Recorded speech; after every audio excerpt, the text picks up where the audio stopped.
My family's safety has been put on the line due to your actions. No more Duno at No Jumper. No more Smack at No Jumper.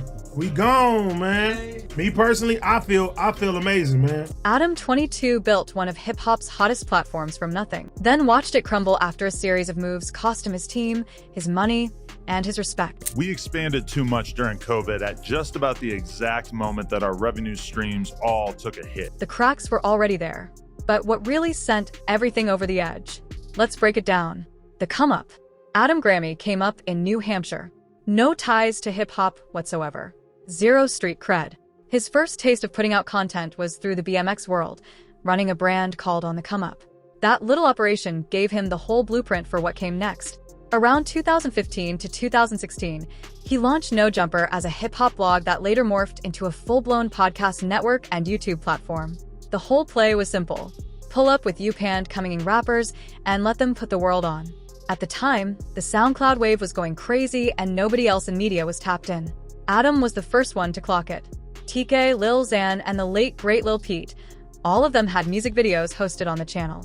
Many of those joints are still the most viewed content on the whole platform, even 9 or 10 years later. Bro tapped into something nobody else was doing, and he got there first. That is how you build clout from nothing. But he was still the new kid at the cookout, the outsider trying to get a plate, and the real ones in the culture could smell it on him. At some point, even Dame Dash made him pay for his haircut in return for an interview. But Adam took that L on the chin and kept it moving. Landing big names was worth the bread. And for a minute, it was because the checks were hitting from every direction.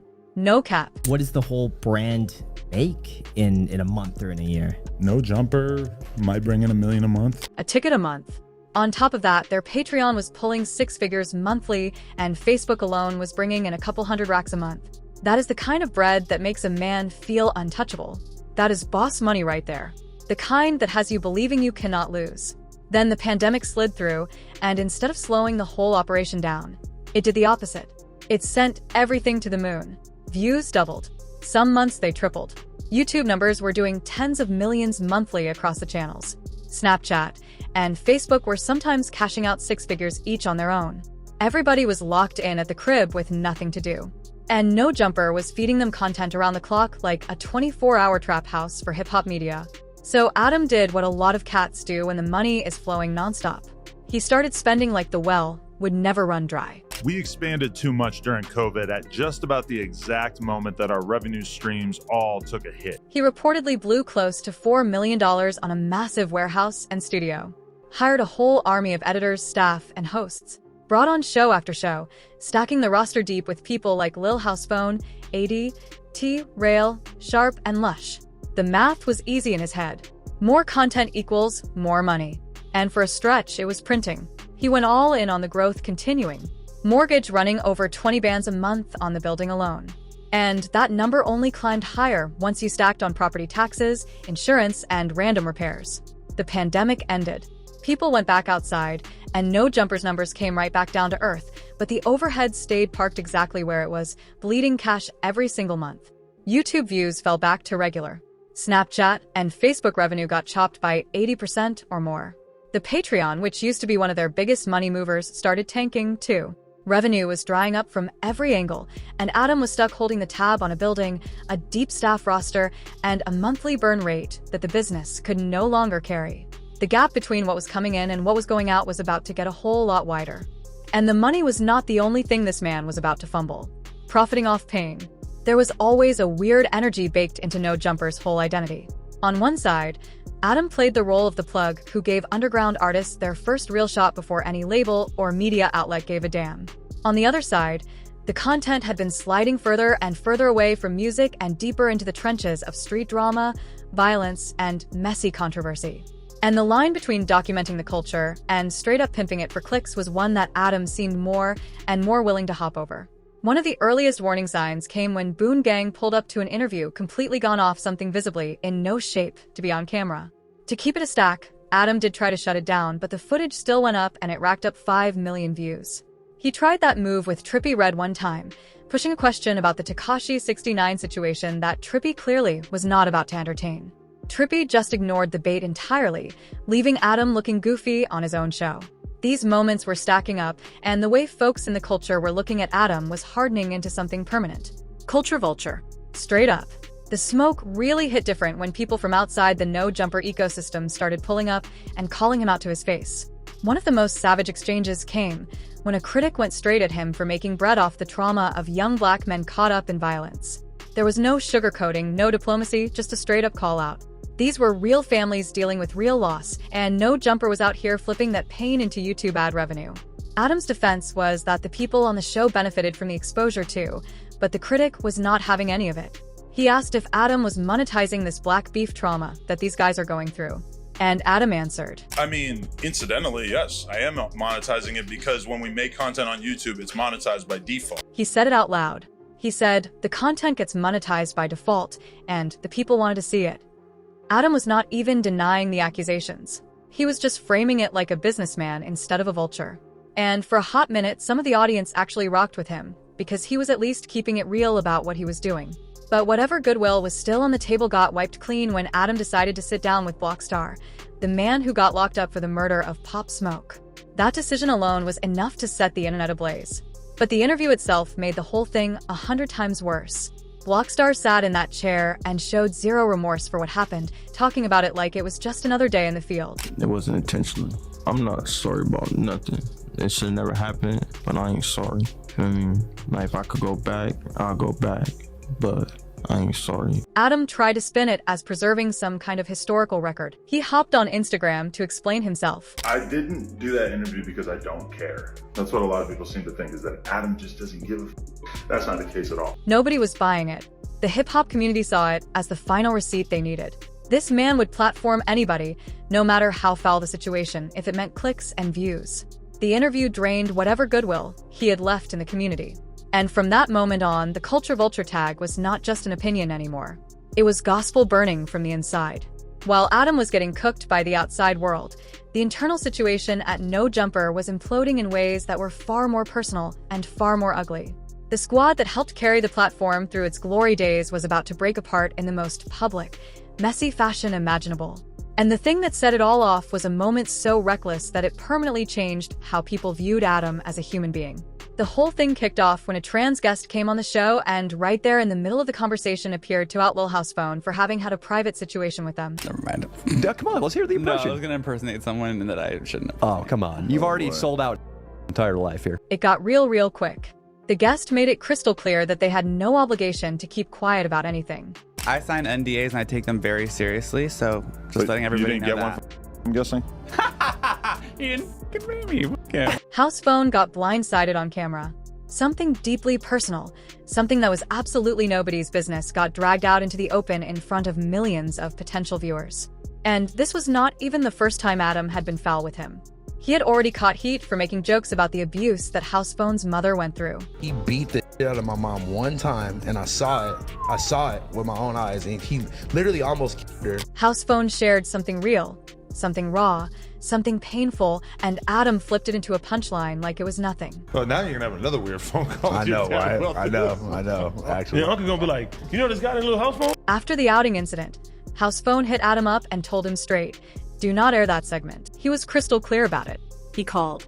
He sent texts. He put it on the table. Plain as day. It didn't even sound like you was even listening to me when I called you on the phone. House Phone already knew what was coming.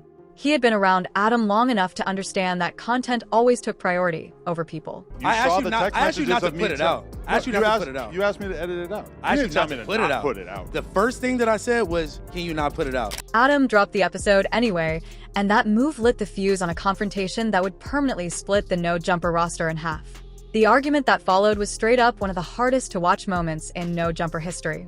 House Phone pulled up on him about that weak apology on air, calling it cap. And then Adam threw something absolutely unforgivable back in his face, bringing up the death of the same woman he had clowned before. Talking about the person that fucking raised me? Are you actually acting like I have some kind of disrespect for your mom when I can... That moment right there changed the whole energy. Everybody around Adam watched it go down and understood with total clarity that loyalty, friendship, none of it meant a damn thing to this man when content was on the line. He would weaponize the most personal, painful chapter of your life if it served the show. No hesitation. This is my okay. podcast, and I'm willing to hear out other people's opinions, but if your opinion is that I should have sat there and took that, get the out of here. It's not happening. It's my podcast. It's my podcast. He said it like it was a crown nobody could take from him. And in a way, it was his trump card because that declaration told everybody on the roster in no uncertain terms that Adam saw them as pawns on his board, expendable, replaceable tools to be used, and discarded the moment they stopped being useful. The fallout was inevitable. AD and T-Rail, two of the most solid and loyal members of the No Jumper squad, walked out together, side by side. Real ones move in pairs. Today, we put in our resignation papers today, man. Yeah, man, we left the fort, man. No more AD at No Jumper. And they were not the only ones who bounced. No more Duno at No Jumper. No more Smack at No Jumper. We gone, man. Me personally, I feel amazing, man. That mass exodus gutted the whole operation. These were the voices and the personalities that gave No Jumper its soul. The people who made it feel like a crew instead of just one man's content mill. Adam said he learned from it, but the receipts told a different story. Instead of going back to the roots, back to those in-depth sit-downs with rising rappers that put the channel on, Adam doubled down on the chaos. Fights between guests went viral, and Bro was loving every second of it. The chemistry that once made No Jumper feel like the illest podcast in the game was gone, replaced by something that rire of desperation, volatility, and hollowness. The personal destruction. If the staff walk out wounded Noah's credibility, what happened next in Adam's personal life buried it 6 feet deep. Because the moves Adam made outside the podcast studio turned him into arguably the most clowned public figure on the entire internet, and the smoke from all of it bled directly into the brand in ways that no amount of content, no amount of uploads could ever fix. Adam and his wife, adult film star Lena the Plug, had an open relationship that they were loud about. But things escalated in a major way when Adam helped set the whole thing up for Lena to shoot a scene with adult performer Jason Love. On the Vlad TV interview, Adam walked through the whole game plan himself. I helped her brainstorm this ingenious plan. He broke down how the two of them had been chopping it up about the idea for months, even before they walked down the aisle. It was a business play, he said, designed to generate the most eyeballs and the most OnlyFans subscriptions humanly possible. And we decided that we thought that it was a pretty decent idea, and I kind of wrapped my head around it in the sense of you know what? The scene dropped, and the reaction hit like a freight train that Adam was not ready for. It turned into one of the biggest news stories in the country for weeks straight. Andrew Tate was discussing it with Tucker Carlson. The memes were relentless and merciless. The TikTok template of Jason Love walking up behind Lena became one of the most recognizable formats on the whole platform. But the real problem popped off when Jason Love started doing his own press tour and told the world he was putting in better work than Lena's actual husband and the father of her child. Adam was heated. He said it violated the professional code, so he made a TikTok declaring Jason Love blacklisted from any future work with Lena. That TikTok pulled 5 million views. Adam leaned all the way in. He treated the entire situation like a viral marketing campaign. And from a strictly financial standpoint, it went crazy. The scene became the highest-earning OnlyFans content of all time. Lena made millions with a capital M Plug Talk. Their joint business doubled in revenue overnight. But within the hip-hop world, none of those numbers mattered even a little bit. The cuck label got superglued to Adam permanently. He tried to argue the technicalities and the semantics of the word, but nobody in the culture was trying to hear any of that. Even Lena started moving different. She was publicly talking down to him in ways that the internet immediately pounced on. And despite the so-called blacklist, word was that Lena kept filming with Jason Love. Anyway, the disrespect was layered at this point. Then came the boxing match, and this is where it went from bad to catastrophic. In January 2026, Adam22 and Jason Love squared up in a celebrity boxing bout promoted by Adam Ross. This was supposed to be Adam's redemption arc, his shot to reclaim some dignity to settle the score with his hands in front of the whole world, but the result was the absolute worst-case scenario. The fight ended in a TKO in the first round, reportedly lasting somewhere around 60 to 70 seconds. Adam looked overwhelmed from the jump and put up next to no resistance before the ref waved it off. To pile on even further, Lena was working as a ring girl for the event and made comments afterward about Jason being very large in multiple ways, which the entire internet unanimously read as the most humiliating possible cosign against her own husband. The memes were vicious. The comment sections were absolutely savage. People online were calling this whole spectacle one of the saddest, most emasculating public events they had ever witnessed. And for a man who had spent years positioning himself as a respected figure in hip-hop, a culture built on masculinity, toughness, and respect, the damage was not just bad. It was permanent and irreversible. After all that, he also went ahead and launched a show called For the Love of Lena, which was basically a reality competition to find dudes to sleep with his wife. Whatever microscopic shred of credibility he might have still had in hip-hop circles was officially dead and gone, going broke. By this point, Adam's reputation was in the gutter. But there was one thing he still had on paper: the business.